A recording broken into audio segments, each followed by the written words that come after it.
Muy buenos días. Como cada jueves me da mucho gusto enviarles un muy cordial saludo. Y doy gracias a Dios porque hoy llegamos a nuestra 43ª meditación sobre el libro de los Efesios. Y vamos a poner nuestra atención en los versículos 14 y 15 del capítulo 4. Pero antes voy a leer los versículos del 11 al 16 que dicen de la siguiente manera. Y él mismo constituyó a unos apóstoles, a otros profetas, a otros evangelistas, a otros pastores y maestros, a fin de perfeccionar a los santos para la obra del ministerio, para la edificación del cuerpo de Cristo, hasta que todos lleguemos a la unidad de la fe y del conocimiento del Hijo de Dios, a un varón perfecto, a la medida de la estatura de la plenitud de Cristo, para que ya no seamos niños fluctuantes, llevados por doquiera de todo viento de doctrina por estratagema de hombres que para engañar emplean con astucia las artimañas del error, sino que siguiendo la verdad en amor, crezcamos en todo en aquel que es la cabeza, esto es Cristo, de quien todo el cuerpo, bien concertado y unido entre sí por todas las coyunturas que se ayudan mutuamente, según la actividad propia de cada miembro, recibe su crecimiento para ir edificándose en amor. El versículo 13 que analizamos la semana pasada habla de la madurez cristiana y el versículo 14 nos hace una advertencia que dice, para que ya no seamos niños fluctuantes, llevados por doquiera de todo viento de doctrina, por estratagema de hombres que para engañar emplean con astucia las artimañas del error. Y estas palabras utilizadas en la primera frase de este versículo corresponden a la primera persona en plural y dice que ya no seamos niños, por lo que esta exhortación es para todos nosotros. Y aunque este versículo dice que ya no seamos niños, John Stott dijo, por supuesto que debemos parecernos a los niños en su humildad e inocencia, pero no en su ignorancia o inestabilidad, ya que los niños inestables son como botecitos que se encuentran en un mar tormentoso, completamente a merced del viento y de las olas. Otra traducción de la Biblia dice, llevados a la deriva y zarandeados por cualquier viento de doctrina. Y este pasaje muestra un cuadro muy gráfico y la metáfora que utiliza este versículo es un símbolo de inestabilidad e inseguridad. Sugiere el peligro de unos botes pequeños que están siendo sacudidos por una tormenta y girados por ráfaga tras ráfaga de un viento huracanado, de modo que no pueden mantener la parte delantera de la embarcación en las olas y corren el peligro de voltearse y hundirse. Y la advertencia que tenemos los creyentes en este pasaje bíblico es para que no seamos como niños que son zarandeados en un barco que no pueden controlar en medio del mar agitado. Es decir, que no seamos llevados de aquí para allá por las olas en la tempestad y girados en remolino por toda ventolera de doctrinas equivocadas, por las tretas de los hombres que con astucia traman el error, sino que nos aferremos, como dice aquí, a la verdad en amor y crezcamos en todas las cosas en el que Él es la cabeza, esto es Cristo. Ahora bien, Pablo sabía perfectamente lo que significaba ser lanzado de aquí para allá por las olas, porque él estuvo en una tormenta en el mar Adriático durante 14 días en el viaje que lo llevó a su prisión en Roma. Y por ello utiliza y aplica su experiencia personal para decir que toda ventolera de doctrina es peor aún que experimentar los peligros del mar. Ahora bien, ¿por qué el apóstol Pablo habló de esta manera a los efesios? Porque los paganos de Éfeso, en su ceguedad y superstición, fueron arrastrados frecuentemente por las olas y los vientos de la opinión pública. Y un ejemplo de esto lo tenemos en el libro de los Hechos, que nos habla que en la ciudad de Listra, ellos afirmaron que Pablo era Mercurio y Bernabé Júpiter, pero después esa misma gente se dejó persuadir por algunos judíos malvados y apedrearon a Pablo, dejándolo casi muerto. Pero también los seguidores de Jesús tenemos mucho que aprender acerca de esto, ya que por ejemplo Simón Pedro prometió dar su vida por Jesús y horas más tarde gritó: yo no soy su discípulo.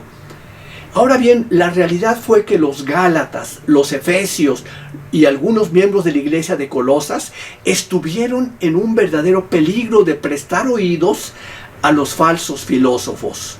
Por ejemplo, un ejemplo de ello lo tenemos en la iglesia de Colosas, donde sutilmente se introdujo el gnosticismo, por lo cual el apóstol Pablo tuvo que escribirles en Colosenses capítulo 2, versículo 8, las siguientes palabras: mirad que nadie os engañe por medio de filosofías y huecas sutilezas, según las tradiciones de los hombres, conforme a los rudimentos del mundo y no según Cristo. Y por ello les pidió que se cuidaran de las artimañas del error, ya que los pensamientos y planes de estos falsos filósofos estaban constantemente dirigidos hacia los métodos para engañar.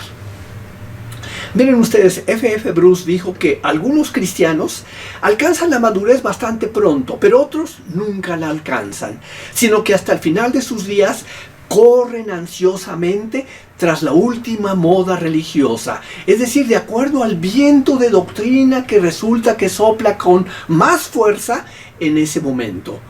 Y estos cristianos inmaduros nunca parecen saber lo que piensan y tampoco tienen convicciones firmes.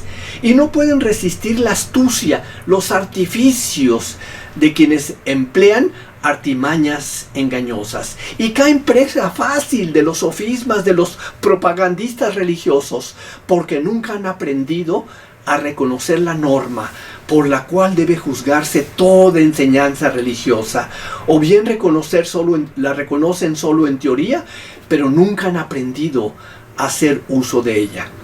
Y miren, la realidad es que hoy en día la cantidad de algunas atractivas perversiones del Evangelio son mucho más que las que había en aquel entonces.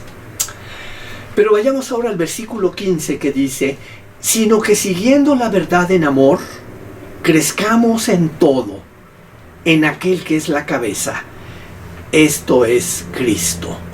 En el texto original en griego el verbo aletheo no significa solo decir la verdad, sino también vivirla y actuarla. Por eso Reina Valera lo traduce como siguiendo la verdad. Y la solución que aquí tenemos al problema de ser arrastrados por todo viento de doctrinas es que la verdad debe ser puesta en práctica con amor, siguiendo, dice aquí la Biblia, la verdad en amor. Ya que el amor debe ser una realidad de nosotros, debe caracterizar a todos los aspectos de nuestra vida, ya que mediante el amor seremos bendición, no solamente para los que nos rodean, sino también para nosotros mismos. Y la verdad del Evangelio nunca está separada del amor.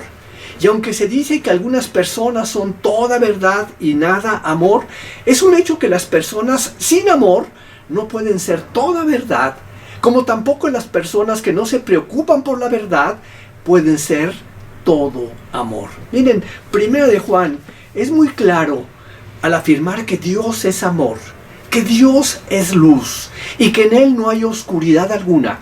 Y por ello los hijos de Dios debemos tener estas dos características. 1, permanecer en el amor. Y número 2, andar en la luz. Por eso es tan importante combinar el amor con la verdad y poner más énfasis, un mayor énfasis en el amor como el medio por el cual el pueblo de Cristo alcanza la madurez. Concluyo.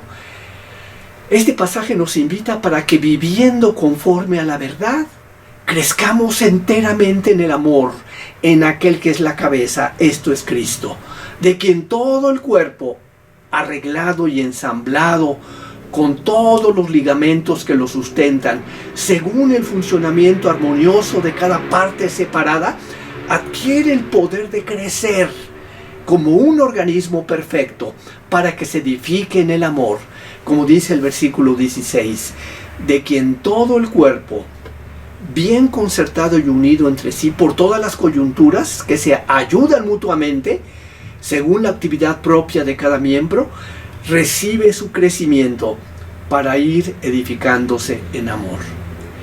Y la pregunta importante el día de hoy: ¿cómo crece la iglesia hacia la madurez?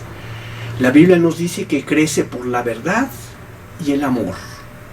Si dejamos que las fuertes ráfagas de falsa enseñanza nos lancen de un lado a otro, estaremos condenándonos a nosotros mismos para ser una iglesia con una inmadurez perpetua.